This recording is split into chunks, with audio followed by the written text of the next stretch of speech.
Do you struggle with being the one teacher, one manager, and one director of all of your children for all the things each and every day?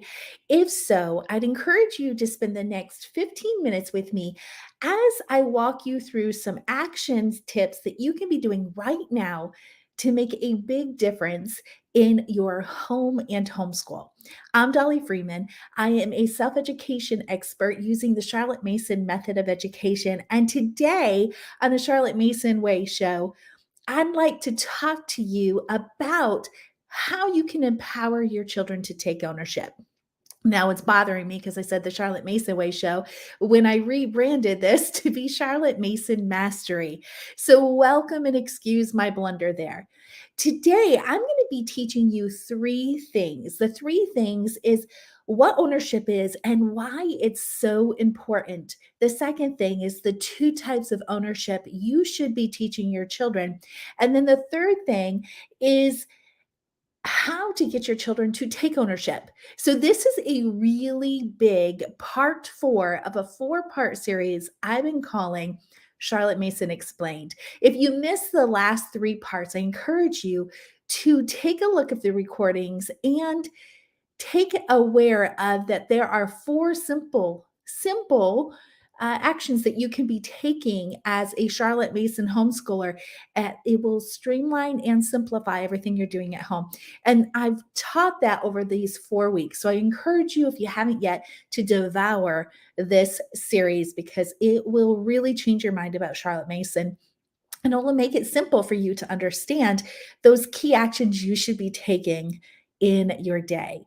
Now, let me get started because I want to make sure that you get these key elements to empowering your children. But before I get there, I want to make sure you understand what I mean when I say to empower your children to take ownership and understand why it's so important.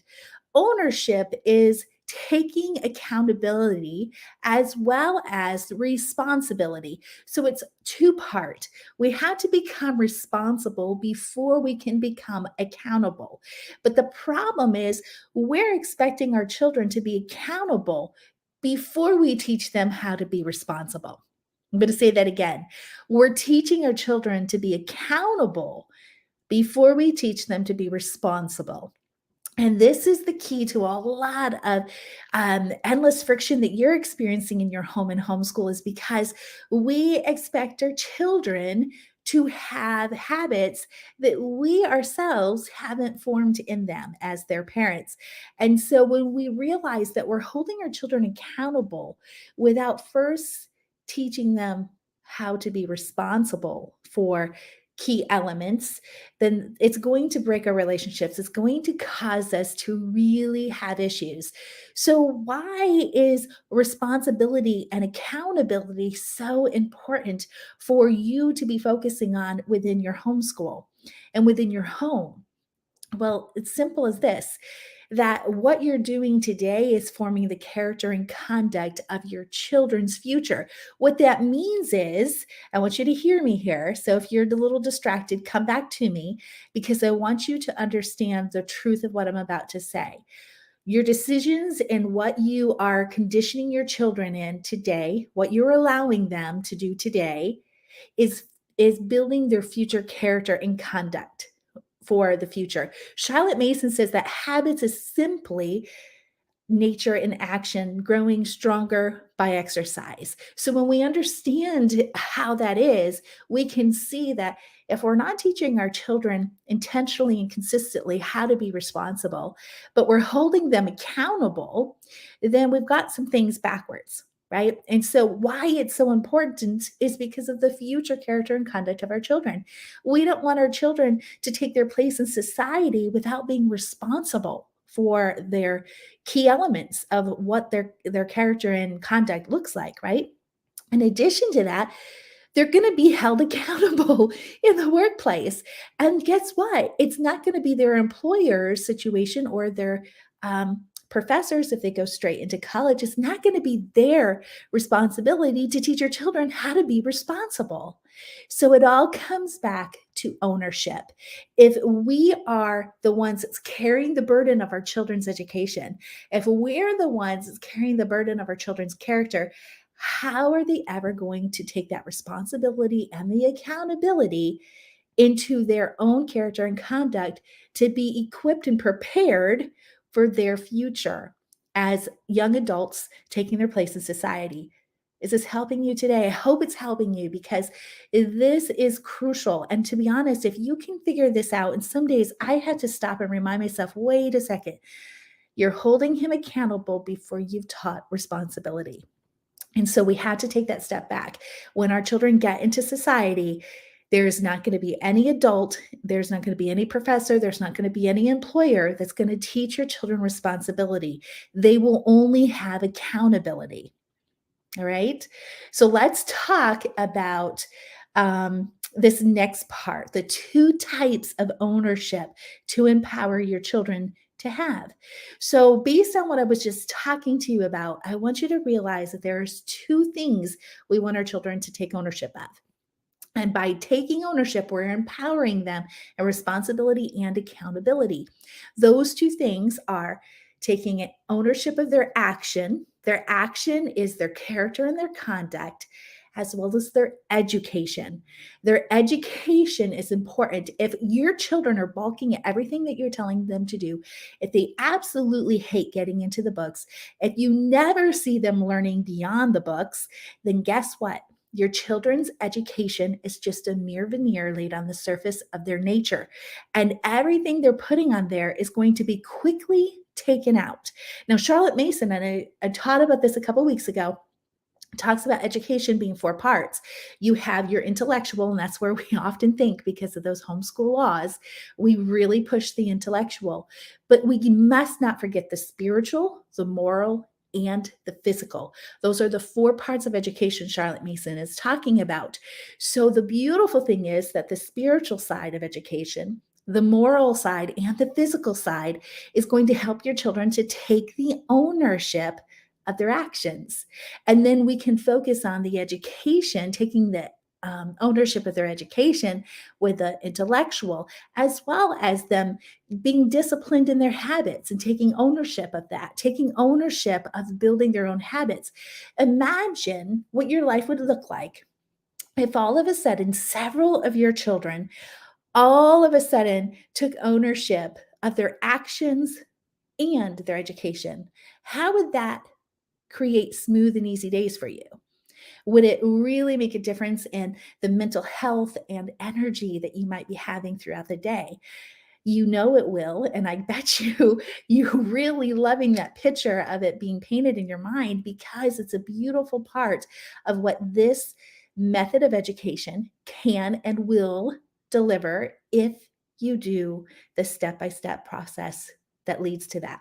Okay, so you might be saying, okay, Dolly, this sounds amazing. This sounds exactly what I need, but how do I get my children to take ownership? That's the big thing. It starts with willing obedience.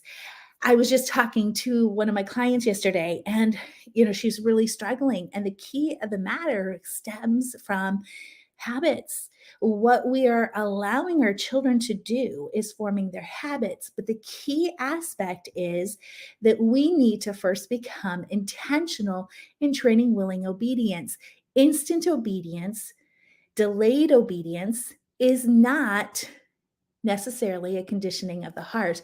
Willingness is of the heart. So, first, we have to get our children to have willing obedience. That means we have to educate their heart.